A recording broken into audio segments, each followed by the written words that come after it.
परीक्षित, सावधान होकर के मेरा अंतिम उपदेश सुनो। मैं मरूंगा, ऐसी पशु बुद्धि का तुम त्याग कर दो। शरीर की मृत्यु होती है, आत्मा की नहीं। शरीर तो अविनाशी है, आज नहीं तो कल जाएगा ही, इसलिए निर्भय हो जाओ।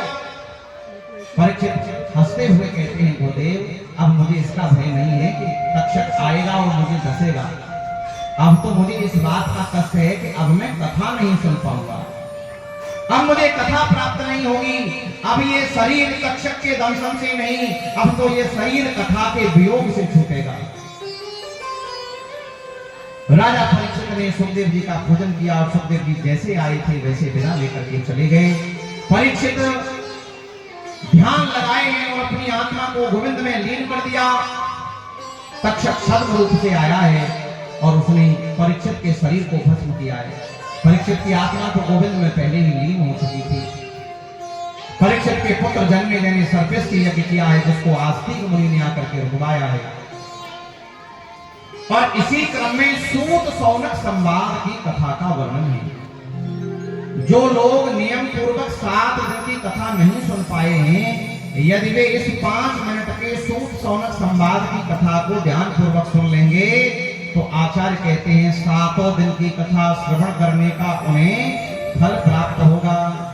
अच्छा, इसका अर्थ ये मत निकाल लेना कि यहाँ तो हर साल कथा होती है तो लास्ट में 5 मिनट में पहुंचे 7वें दिन है, इसका ये अर्थ नहीं है। ये तो एक वैकल्पिक व्यवस्था है। जैसे आपने फर्स्ट क्लास एसी का टिकट कराया और आप घर से निकले देर से, तब तक एसी वाले डिब्बे आगे चले गए, सेकंड क्लास वाले आगे चले गए, थर्ड क्लास एसी आगे चली गई, स्लीपर भी आगे चले गए, जर्नल कोच बचा सबसे पीछे। कैसे भी गिरते पड़ते आप जर्नल कोच में चढ़ गए तो पहुंच तो वही जाओगे जहां एसी वाले पहुंचेंगे, लेकिन उतनी सुविधा से नहीं पहुंचोगे, धक्के खाते हुए जाओगे, पहुंच तो जाओगे। इसलिए ये सूत सौनक संवाद की कथा जो है लाभ तो देती है, लेकिन जो आनंद 7 दिन कथा सुनने का है, तो सूत सौनक संवाद की कथा सुनने से वो आनंद तो नहीं मिल पाएगा। फिर भी आप ध्यान पूर्वक सूत सौनक संवाद की कथा का श्रवण करेंगे।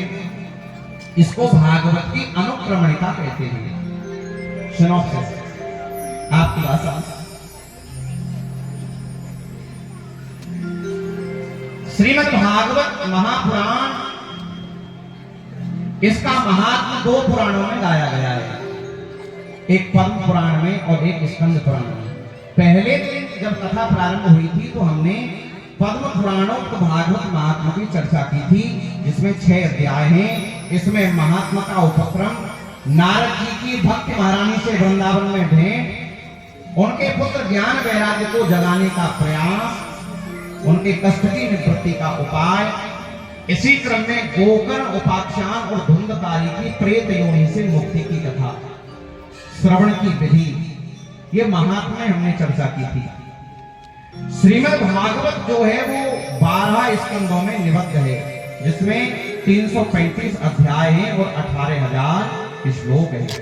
यहाँ तो हमने जितना प्रयास हो सका और कथा क्रम को सुनाया ही। हमारे आचार्य जी जो हैं, इन्होंने संपूर्ण श्रीमद् भागवत का मूल पारायण किया है, जिसमें 18,000 श्लोकों का पारायण होता है, क्योंकि अनुष्ठानात्मक कथा ही चल रही है। प्रातःकालीन वेला में विद्वान आचार्यों के द्वारा देवताओं का अर्चन होता है, यज्ञ होता है। तो ये श्रीमद् भागवत 12 स्कंदों में 335 अध्यायों में और 18,000 श्लोकों में है, जिसमें प्रथम स्कंद में सूत सौनक संवाद की कथा है, भगवान के 24 अवतारों की कथा है, व्यास नारद संवाद की कथा है, भागवत जी की रचना किस प्रकार हुई, किस प्रकार सुखदेव जी ने भागवत पढ़ी, अश्वत्थामा द्वारा द्रौपदी के 5 पुत्रों की हत्या,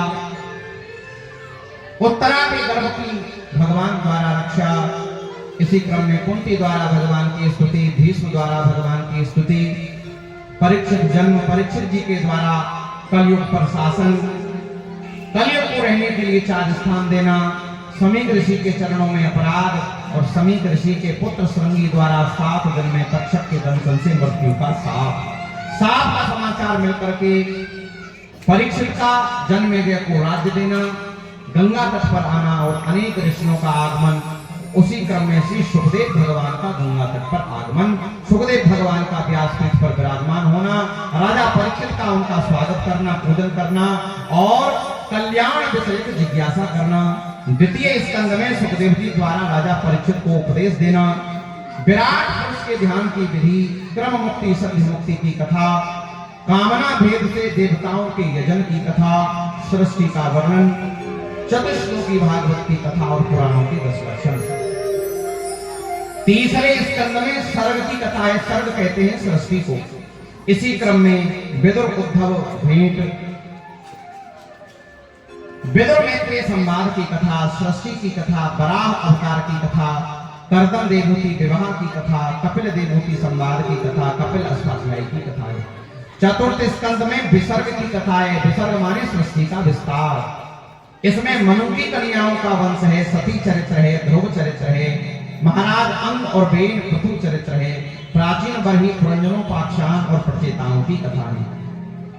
पांचवें स्कंद में स्थान की कथा है, जिसमें प्रियव्रत चरित्र है, ऋषभदेव चरित्र है, जनभरत रघुगण संवाद है, भूगोल खगोल भवा कवि और नरकों का वर्णन है। छठवें स्कंद में पोषण की कथा है, जिसमें अजामिलोपाख्यान और वृत्तासुर चरित्र की कथा है।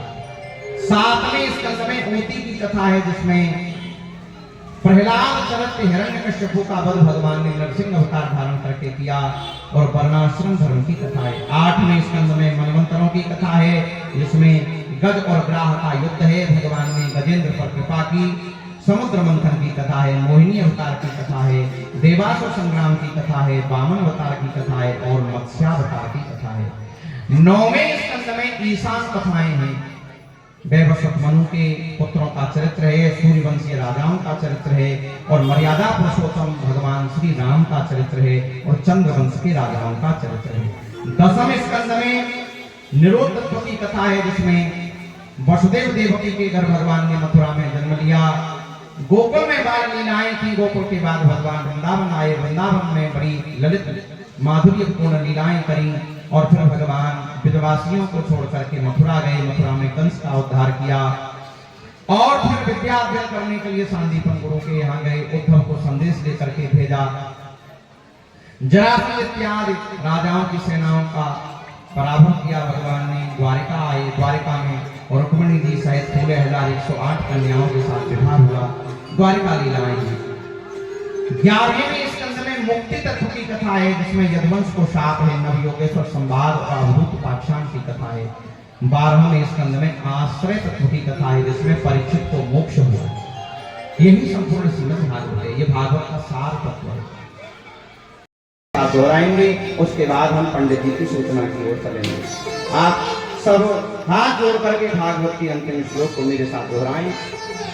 नाम संकीर्तनम यस्य, नाम संकीर्तनम यस्य, सर्व पाप प्रणाशनम, सर्व पाप प्रणाशनम, प्रणामो दुख शमनम, प्रणामो दुख शमनम, तं नमामि हरिं परम, तं नमामि हरिं परम, तं नमामि हरिं परम, तं नमामि हरिं परम, तं नमामि हरिं परम, तं नमामि हरिं परम। अब दोनों हाथ उठा करके राधे कृष्ण राधे कृष्ण, राधे कृष्ण राधे कृष्ण, कृष्ण कृष्ण राधे राधे, कृष्ण कृष्ण राधे राधे, राधे श्याम राधे श्याम, राधे श्याम राधे श्याम, श्याम श्याम राधे राधे, श्याम श्याम राधे राधे। बोलिए वृंदावन बिहारी लाल की जय हो, श्री लक्ष्मी नारायण भगवान की जय हो, श्री सत्यनारायण भगवान की जय हो, श्रीमद् भागवत महापुराण की जय हो, श्री वेदव्यास जी महाराज की जय हो, श्री सुखदेव जी महाराज की जय हो, श्री परीक्षित जी महाराज की जय हो। जय जय श्री राधे नमः पार्वती पतये हर हर महादेव। सर्वे सर्वे सन्तु निरामयाः सर्वे भद्राणि पश्यन्तु मा कश्चित् दुःखभाग् भवेत्।